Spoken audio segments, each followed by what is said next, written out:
Hello friends, welcome to மாங்கனி சமையல்.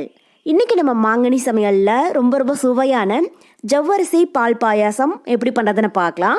பொதுவாகவே பாயாசம் அப்படின்னாலே சொல்ல வேண்டியதே கிடையாதுங்க. நம்ம எல்லோருக்கும் ரொம்ப பிடிச்ச ஒரு ரெசிபி தான். அதுவும் இந்த பாயாசம் நம்ம ரொம்பவே ஈஸியாக டக்குன்னு செஞ்சு முடிச்சிடலாம். ஆஸ் யூஷுவல் நான் வீடியோவில் சொல்லியிருக்கிற அதே அளவுகளில் நீங்கள் ட்ரை பண்ணி பாருங்கள். நம்ம கல்யாண விருந்துகளெல்லாம் சாப்பிடக்கூடிய அதே சுவையில் ரொம்பவே டேஸ்டியாக இருக்கும். சரி வாங்க, இப்போ இந்த ஜவ்வரிசி பால் பாயாசம் எப்படி பண்ணுறதுன்னு பார்க்கலாம். ஃபஸ்ட்டு நம்ம பாயாசம் பண்ணுறதுக்கு பாலை காய வச்சிடலாம். அதுக்கு நான் 1/2 லிட்டர் அளவுக்கு நல்லா திக்கான பால் எடுத்துருக்கேன். பால் நல்லா ஃபுல் ஃபேட் மில்காக எடுத்துக்கோங்க. அப்போ தான் பாயாசத்துக்கு நல்லா க்ரீமியான ஒரு டேஸ்ட்டு கிடைக்கும். பாருங்கள், இப்போ பால் நல்லா பொங்கி வர ஆரம்பிச்சிடுச்சு. இப்போ இந்த ஸ்டேஜில் இதை இறக்கி வச்சிடலாம். ஒரு 10 நிமிஷத்துக்கு இது நல்லா ஆறட்டும். அடுத்தது ஒரு அகலமான கடாயில் 5 கப் அளவுக்கு தண்ணி சேர்த்து நல்லா கொதிக்க விட்டுருங்க. ஸோ நான் 100 கிராம் அளவுக்கு ஜவ்வரிசியும் 50 கிராம் அளவுக்கு சேமியாவும் எடுத்துருக்கேங்க. அதுக்கு 1/2 லிட்டர் பாலும் 5லேருந்து 6 கப் தண்ணியும் சேர்த்துக்கோங்க. இது வெந்து வரும்போது பாயாசம் நமக்கு கரெக்டான பதத்தில் இருக்கும்.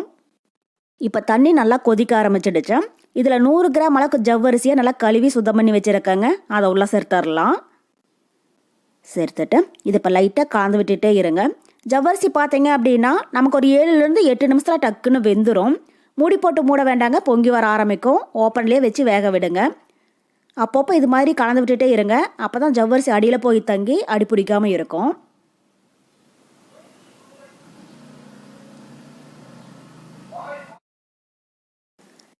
பாருங்கள், இப்போ ஒரு 8 நிமிஷத்துக்கு அப்புறமா ஜவ்வரிசி நல்லா சாஃப்டாக வெந்து வந்துடுச்சு. உங்களுக்கு பார்க்குற போதே தெரியும், ஜவ்வரிசி நல்லா டபுள் மடங்காக கண்ணாடி மாதிரி மினுமினுன்னு இருக்கும்.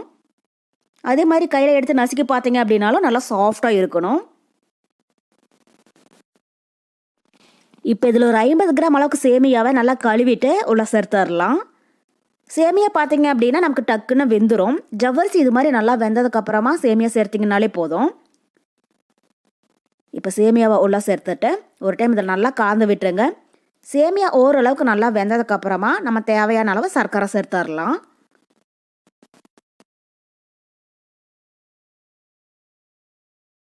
பாருங்கள், இப்போ சேமியா நல்லா சாஃப்டாக வெந்துடுச்சு. ஒன்று எடுத்து கையில் நசுக்கி பார்த்தீங்க அப்படின்னாலே தெரியும், இந்த அளவுக்கு நல்லா சாஃப்டாக இருக்கணும். இப்போ இது கூட ஸ்வீட்னஸ்க்காக 1/2 கப் அளவுக்கு சர்க்கரை சேர்த்துடலாம். இது நமக்கு கிட்டத்தட்ட 300 கிராம் அளவு இருக்குது. நம்ம எடுத்துருக்கிற இந்த அளவுக்கு சேமியா ஜவ்வரிசிக்கு 1/2 கப் அளவுக்கு சர்க்கரை சேர்த்திங்க அப்படின்னா இனிப்பு அளவாக இருக்கும். உங்களுக்கு ஒருவேளை ஸ்வீட் ரொம்ப பிடிக்கும் அப்படின்னா 2 கப் அளவுக்கு சர்க்கரை சேர்த்துக்கோங்க. இப்போ சர்க்கரை உள்ள சேர்த்துட்டு இதை நல்லா கலந்து விட்டுறலாம். உங்களுக்கு பார்க்கும்போது தெரியும், ஃபஸ்ட்டு பாயாசம் ரொம்பவே கெட்டியாக இருக்கிற மாதிரி இருந்துச்சு. இப்போ சர்க்கரை சேர்த்ததுக்கப்புறமா சர்க்கரை இலகி பாயாசம் நல்லா தண்ணியாக ஆரம்பிச்சிடுச்சு. பாருங்கள், இப்போ சர்க்கரை நல்லா கரைஞ்ச சேமியாவும் ஜவ்வரிசியும் நல்லா சாஃப்டாக வெந்து வந்திருக்கு. இப்போ இந்த ஸ்டேஜில் இதை இறக்கி வச்சுட்டு இப்போ அடுத்தது நம்ம முந்திரி திராட்சையை வறுத்து இது கூட சேர்த்துடலாம்.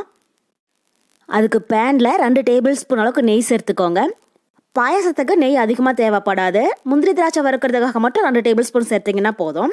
இப்போ நெய் உருகினதுக்கப்புறமா இது கூட ஒரு 15 போல் முந்திரி பருப்பை உடச்சி வச்சுருக்கேங்க. அதை உள்ளே சேர்த்துட்டு இது லைட்டாக பொன்னிறமாகிற அளவுக்கு வறுத்தரலாம். முந்திரி திராட்சையெல்லாம் நம்மளுடைய விருப்பம் தாங்க. நீங்கள் உங்கள் விருப்பத்துக்கு தகுந்த மாதிரி கூட்டி குறைச்சி ஆட் பண்ணிக்கோங்க. இப்போ முந்திரி லைட்டாக வறுப்பட்டதும் இது கூட ஒரு டேபிள் ஸ்பூன் அளவுக்கு உலர் திராட்சை எடுத்து வச்சுருக்கேன். அதையும் சேர்த்துட்டு இது நல்லா பபிள்ஸ் மாதிரி ஆகிற அளவுக்கு வறுத்தரலாம். பாருங்கள், இப்போ முந்திரி திராட்சை நல்லா பொன்னிறமாக வறுப்பட்டு திராட்சை நல்லா பபிள்ஸ் மாதிரி ஆகிடுச்சு. இப்போ இந்த ஸ்டேஜில் நம்ம ஸ்டவ் ஆஃப் பண்ணிவிட்டு இதை பாயசத்தோட ஒன்றும் சேர்த்துடலாம்.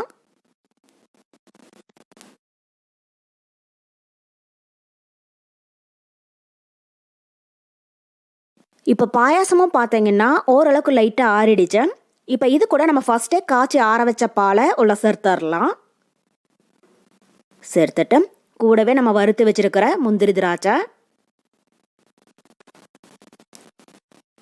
கடைசியாக வாசனைக்காக ஒரு 5 ஏலக்காய் தட்டி வச்சிருக்கேன், அதையும் சேர்த்துட்டு இது இப்போ நல்லா கலந்து விட்டுறலாம்.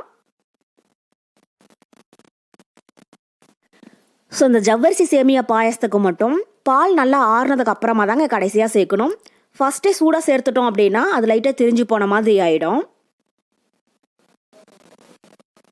அவ்வளோதான், இப்போ நம்ம பாயசம் ரெடி ஆகிடுச்சு. பாயசத்தோடைய திக்னஸ் பார்த்தீங்க அப்படின்னா இந்த அளவுக்கு கொஞ்சம் தண்ணியாக இருக்கிற மாதிரியே வச்சுக்கோங்க. இது ஆறுனதுக்கு அப்புறமா நமக்கு இன்னும் நல்லா கெட்டிப்பட ஆரம்பிக்கும். ஒருவேளை உங்களுக்கு ரொம்பவே கெட்டியாக இருக்கிற மாதிரி இருந்துச்சுன்னா கொஞ்சமாக காய்ச்சி ஆற வச்ச பாலை உள்ள சேர்த்துட்டு கலந்து விட்டீங்க அப்படின்னா சரியாக போயிடும்.